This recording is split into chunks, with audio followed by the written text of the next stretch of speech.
What's good, everyone? My name is Narschool. Welcome back to another video.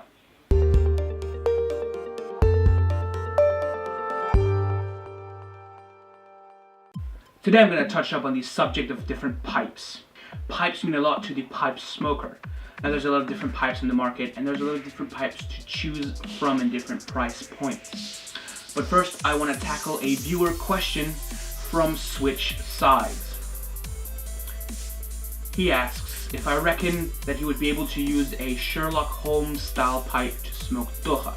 Now first I want to tackle this by measuring the bowl depth, and I'm going to use this here toothpick to do so. So I'm going to insert the toothpick, and as you can see, this is the bowl depth. The bowl depth is about 7 millimeters. Contrary to the normal corn cob pipe, which I just happen to have in my drawer, which is about 1.5 centimeters deep, as you can see here. 1.5 centimeters deep, which is quite large for a Dokha pipe. Now Switch, if you wanted to use a pipe like this to smoke your Dokha, I wouldn't suggest it, because you're gonna waste hell amount of Dokha doing that, because filling this up would probably be around 4 grams, and you would definitely lose about 3.7 grams of that. The reason of that is that you don't need a lot of Dokha to have a good time. One thing that I also feel important to notice is that there is differences between the pipes. First of all, there is this part right here, which you don't have on this here. Now the first thing that we needed to talk about when identifying a Medwakh is the beak.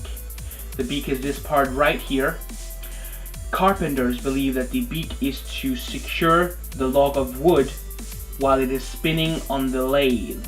Dokha smokers agree on that it is helping scooping up the Dokha into the bowl. This is your bowl piece.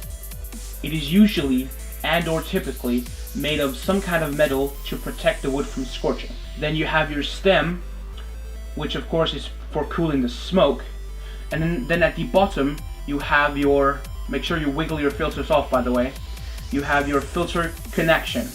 Now the beak of the pipe is the most controversial thing about the Medwakh. The Medwakh smokers, as I said, believe that it is helping scooping up the Dokha into the bowl, and carpenters are believing that it is helping to spin the pipe on the lathe.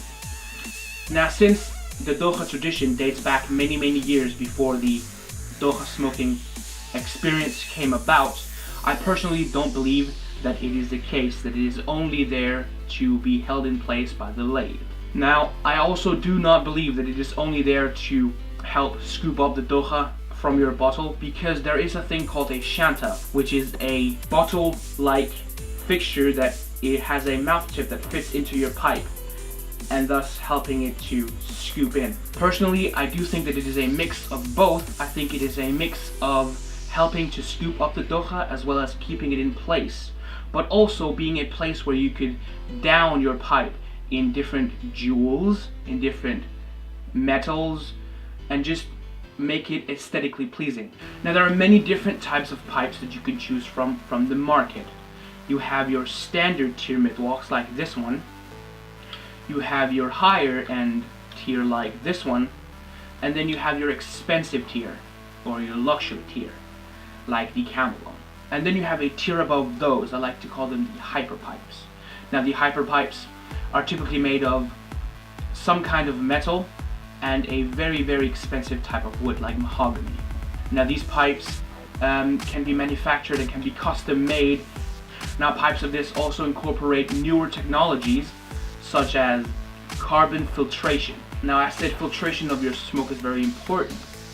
Now if you don't have a pipe that has high technology systems in it to filter out your smoke, I would recommend picking up the Benessa filters. These are very good, and you can watch my review or comparison of turbo filters and Benessa filters right here by clicking on the pipe.